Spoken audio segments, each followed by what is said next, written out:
My speedometer froze, but the scenery outside blurred faster and faster. At first I thought it was a trick of the light. The needle sat perfectly still at 65 miles per hour, steady as a pinned insect. The engine hummed beneath the hood with the calm confidence of a machine doing exactly what it was designed to do. Nothing rattled, nothing strained. Yet the world beyond the windshield smeared like wet paint. Reflective road markers stretched into pale white streaks. Guardrails dissolved into a continuous silver ribbon. Pine trees along the roadside fused into a dark wall that slid past faster and faster, as if someone had pressed fast forward on the landscape itself. I eased my foot off the gas. The engine note didn't change. The speedometer didn't move. But the road accelerated. The yellow centerline became a flowing band. The reflective posts that lined the shoulder appeared and vanished so quickly they looked like flashes of lightning in my peripheral vision. I checked the dashboard again. 65. Perfectly still. A strange quiet had settled inside the cabin. Not silence exactly. There was still the low purr of the engine, the whisper of tires on asphalt, but everything felt padded, distant, as though the car were sealed inside a layer of thick glass. Outside, the world was rushing past like a river in flood. I gripped the steering wheel. The highway cut through mountains I'd been driving for hours. No towns, no exits, just mile after mile of blacktop threading through forests so dense they swallowed the moonlight.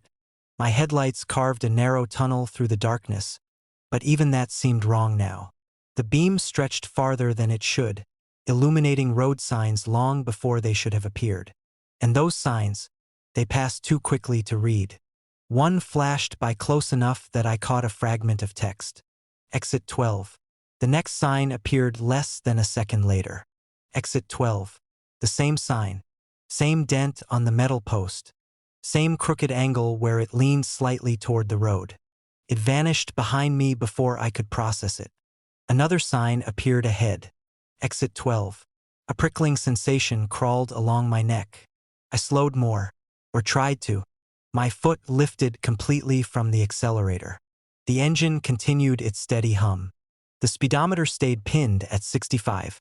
Outside, the road surged faster. The trees blurred into a continuous black tunnel. The white lines on the pavement merged into solid streaks like comet tails stretching toward the horizon. I pressed the brake. The pedal moved normally beneath my foot. But nothing happened. The engine tone didn't dip. The car didn't decelerate.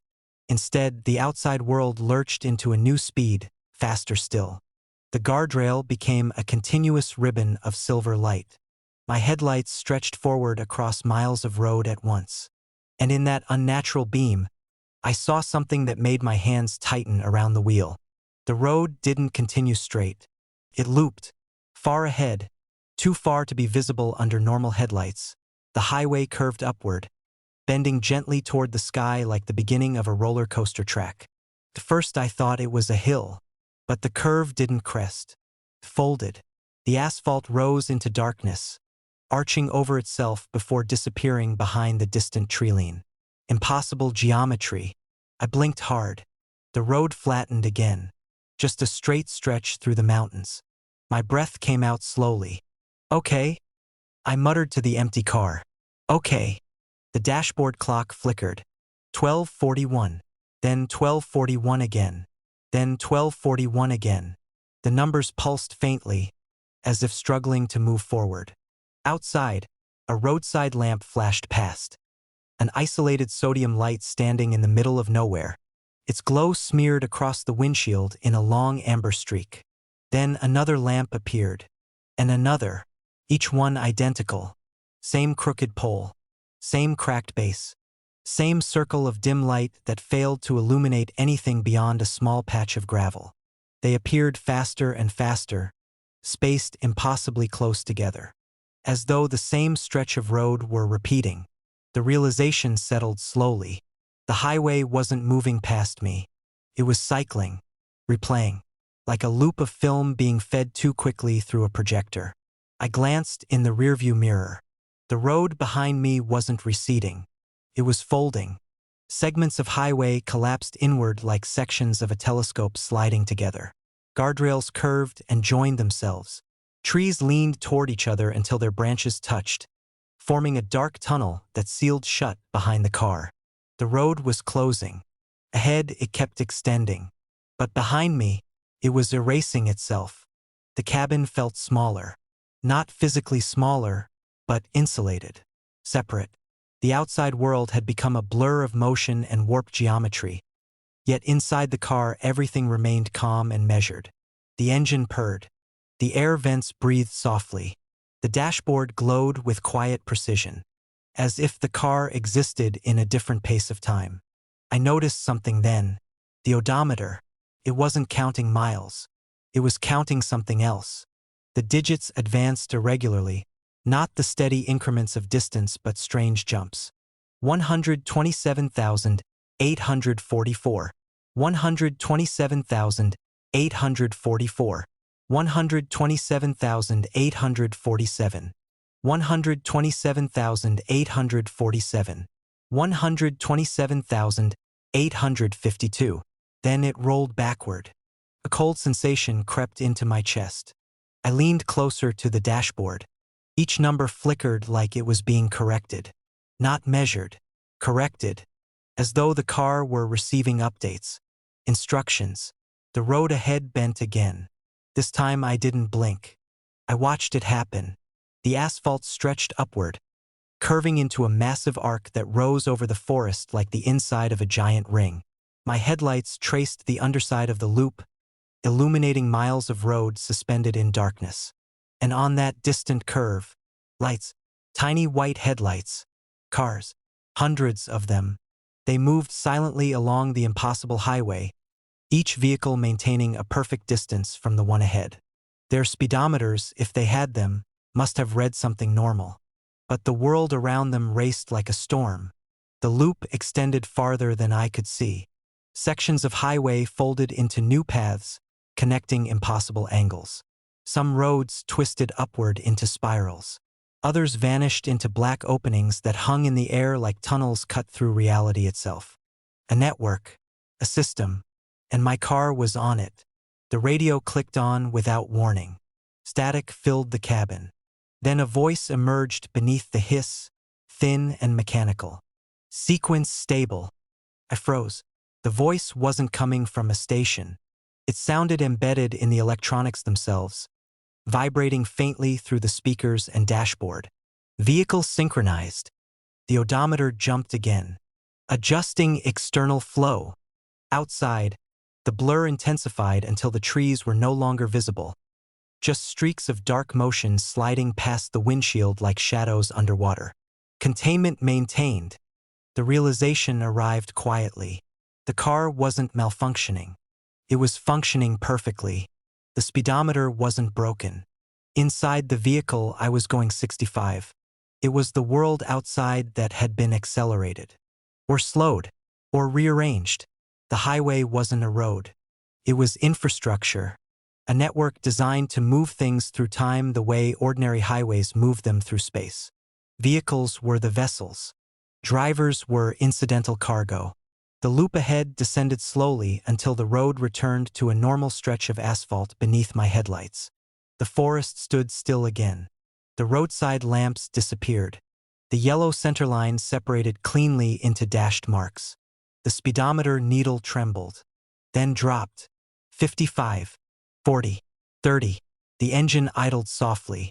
The car rolled to a gentle stop in the middle of the empty highway. Silence settled around me. When I looked in the rearview mirror, the road behind stretched normally into darkness. No folding, no collapsing, just a quiet mountain highway at night. The dashboard clock blinked. 12:41.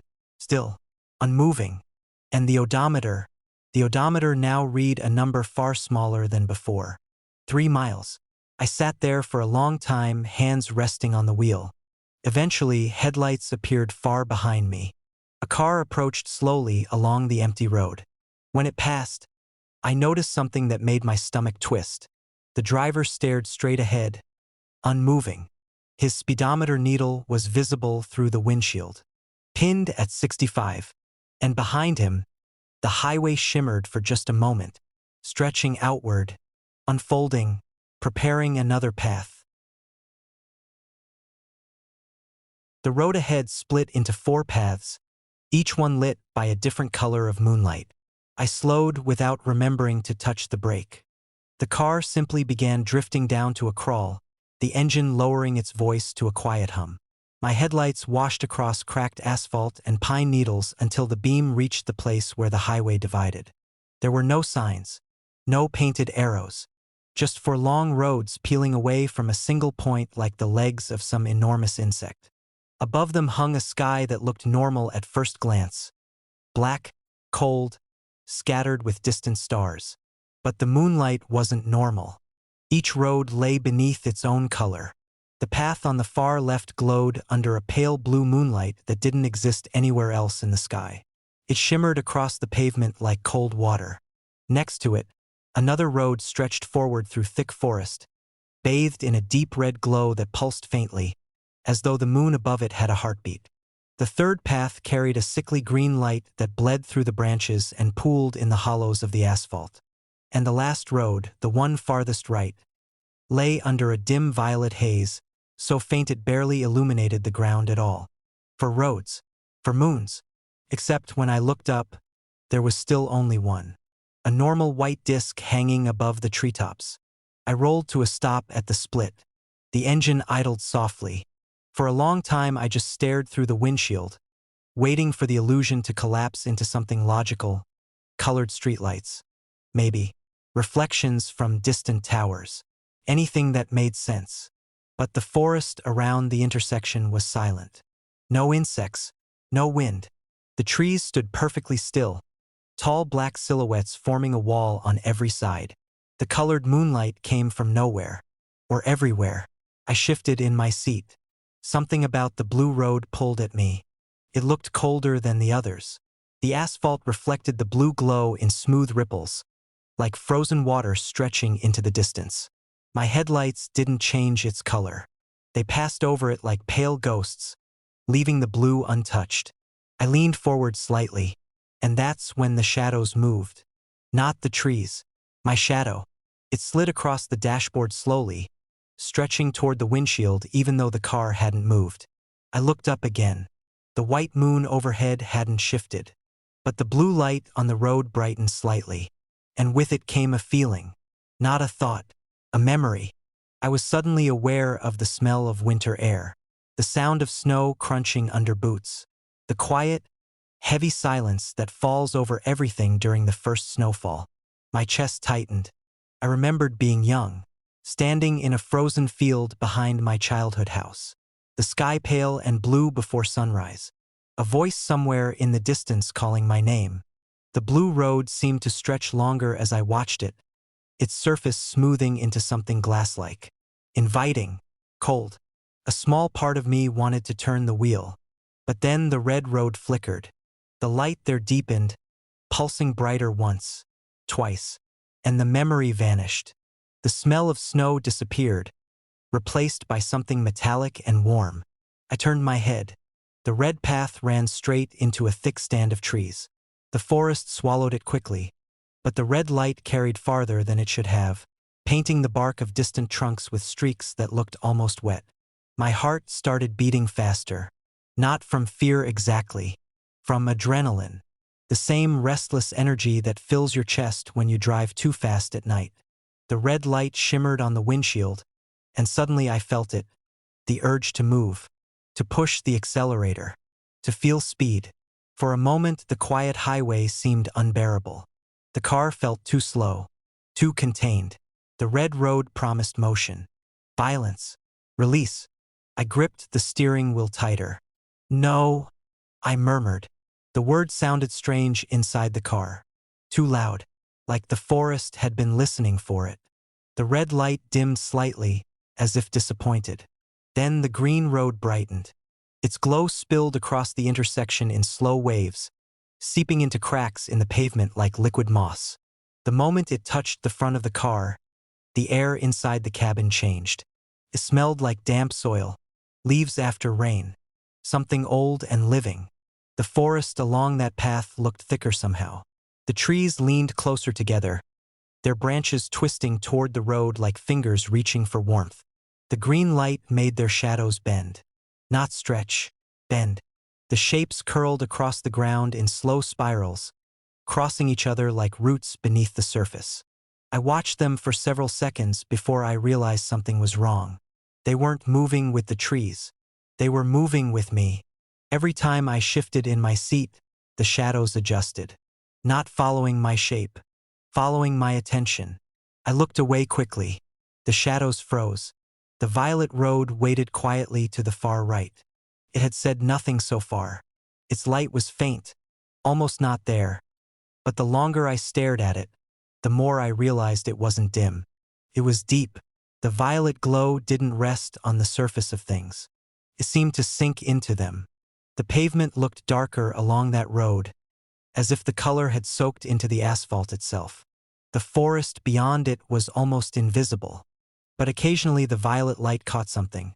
An edge of bark, a branch, the faint curve of the road, and each time it did, the shapes appeared slightly wrong. Angles too sharp, distances too deep, like the road didn't move through the forest. It moved through space that only resembled a forest. A thought slipped quietly into my mind. None of these roads lead somewhere. They lead into something. I glanced back at the intersection. The four paths met in a perfect circle of bare asphalt beneath the car. No cracks, no gravel, just smooth, dark pavement forming a small disc where all four roads touched. And the longer I stared at it, the more it looked deliberate. Engineered. The intersection wasn't part of the highway. It was placed on top of it. A mechanism, a choice point. The road wasn't asking where I wanted to go. It was asking what I was. The realization arrived slowly, like cold water filling my lungs. Blue, memory. Red, hunger. Green, belonging. Violet, something else entirely. Something that didn't belong to people at all. The steering wheel felt heavier in my hands. I realized then that the forest had grown darker. The normal white moon above was gone. Not hidden, gone. Only the colored lights remained. Each one brighter now, reaching toward the car. Waiting. The road behind me had vanished too. Where I'd come from was no longer visible. Just forest pressing close against the intersection. Sealing it off. A quiet understanding settled over me. There was no turning back. The test wasn't about direction. It was about transformation. Each path wasn't a road. It was a filter. Whatever drove down, it would not be the same thing that arrived. I closed my eyes for a moment. The car idled patiently. The lights waited. When I opened them again, I noticed something I hadn't before. The violet road had tire tracks. Very faint, but they were there. And they didn't look like the tracks of a car leaving. They looked like the tracks of something arriving. Behind me, deep in the forest, another set of headlights appeared. They were very far away, but they were moving quickly toward the intersection. And as their beams touched the colored moonlight ahead, the four roads shifted slightly, realigning, preparing, not for me, for the next driver.